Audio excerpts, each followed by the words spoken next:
Hello and welcome back to 365 Days with mxmtoon. I'm Maia, a singer, songwriter, video maker, Oakland native, and tennis pro, but only in Wii Sports. I'm also a big history nerd, and I love untold stories, gross facts, hidden secrets, and anything weird, dark, and funky from the past. So each day I'm going to share one of my favorite deep cuts with you. Let's begin. It's 365 with mxmtoon. New facts every day, so don't leave too soon. I'm gonna teach you stuff, no it won't be tough. Gonna go a year till you've had enough. It's 365 mxmtoon. Today we're going to talk about one of the biggest moments in history for women athletes, the day tennis star Billie Jean King beat Bobby Riggs and won the Battle of the Sexes. That happened on September 20th, 1973. But first, let's backtrack. Billie Jean King grew up in California, and though she started off as a softball player, when she was 11, her parents convinced her to get into tennis because it was more ladylike. Ladylike or not, King absolutely shredded on the court. She was so good that as a young teen, when her pastor asked her what she wanted to do with her life, she told him, "Reverend, I'm going to be the best tennis player in the world." And she wasn't far off.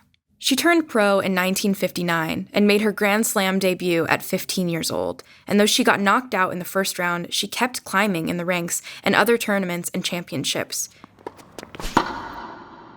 She made it to Wimbledon by the time she was 17 in 1961, and she won the women's double title, becoming the youngest pair alongside her partner to do so. In 1966, King won her first major singles title at Wimbledon and achieved her childhood goal of becoming the best tennis player by being ranked nationally. She won at Wimbledon again in 1966 and 1967 and started racking up US and Australian Open titles and Athlete of the Year headlines. She was so good that in 1972, she won the US Open, French Open, and Wimbledon. By 1972, King was one of the best athletes in the country, but she wasn't compensated for it as much as she should have been. At the time, women athletes weren't paid nearly as well as men, and though King earned the distinction of being the first woman to earn more than $100,000 in prize money, it was because she won so many titles, not because she was being paid fairly. In fact, when she won the US Open in 1972, she was paid $15,000 less in prize money than Ilie Nastase, who was the men's championship. Considering the national women's soccer team's multi-year quest for equal pay, things have not changed much since. And if you ask me, it's about damn time. King was an activist as well as an athlete, and she believed strongly that women athletes deserve to earn as much as men.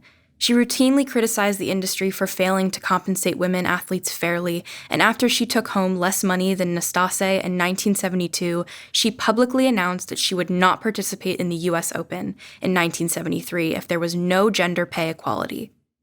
The United States Tennis Association listened to her, and that year, winners took home the same prize money regardless of gender. Enter Bobby Riggs. In the 1940s, Riggs was a top-rated tennis player and a self-proclaimed misogynist. In 1973, when King was at the top of her game, Riggs claimed that women weren't as good at tennis as men, and bragged that even at 55, he could outplay any top-seeded woman. Riggs decided to put his money where his mouth was, and reached out to King to see if she would challenge him. And initially, King turned him down. She was spearheading a women's tennis tour sponsored by a cigarette company. This was the 1970s, remember, and had more important things to do than deal with some man and his ego trip. Riggs ended up challenging Margaret Court, ranked the #1 woman player in the world, and played a match against her in May, and she lost in a landslide. As I'm sure you can imagine, beating Court, who was only 30, just exploded Riggs' ego. He landed on the cover of Sports Illustrated and continued to try to goad women players into challenging him. When the match got bumped up to a nationally televised event on ABC, held at the Houston Astrodome with a $100,000 prize, King finally relented. The Battle of the Sexes was on. On the day of the match, King showed up Cleopatra style on a chariot carried by 4 men. Riggs followed the theme, entering the match on a rickshaw pulled by 4 models. 90 million people tuned in to watch the match, with famed sportscaster Howard Cosell providing commentary. Blessedly, Riggs didn't get the ego boost he was looking for. King creamed him, beating him 6-4, 6-3, and 6-3 again. And though some critics rudely claim that Riggs only lost to King because of their age difference, or that Riggs lost on purpose, the match's end result lent more credibility to women's sports. As King said of the match years later, "I thought it would set us back 50 years if I didn't win that match. I would ruin the women's tour and affect all of women's self-esteem." To this day, King is regarded as one of the best athletes of all time, and not just one of the best women athletes. And the Battle of the Sexes has cemented its place in history. There was even a Battle of the Sexes movie that came out in 2017, starring Emma Stone as King and Steve Carell as Riggs. But most of all, it proved this obvious fact: never underestimate a woman's strength. And now, here's a fun music fact from September 20th.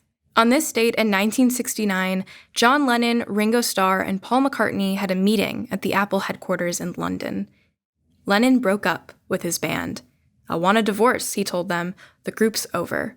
Yoko Ono was there, though George Harrison was visiting his mom, and missed the meeting. As Lennon and Ono left, he reportedly told her, "It's just you and me now." And that was the end of the Beatles. And now it's time for our final segment of today's show. I go into my personal photo archives and see what I was up to on a September 20th in my life. So I made a mistake. I have to be honest with you. I made a mistake last episode. I told you that I played in Vancouver. I did a concert on September 19th in Canada.